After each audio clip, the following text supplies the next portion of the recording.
Allah'tan hiç yerimizi şan şöhrattan ayırmasın. Terde bir aydım yazdım. Ona klibini Behiş etti. Behiş Studio.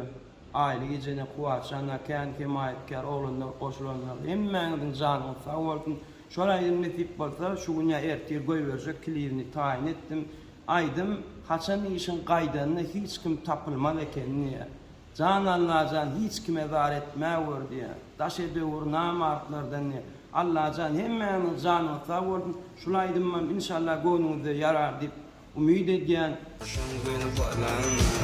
Kelimelere gerek ekeni, var sözün ikizidir men, diyenin yediler ekeni. Doktorun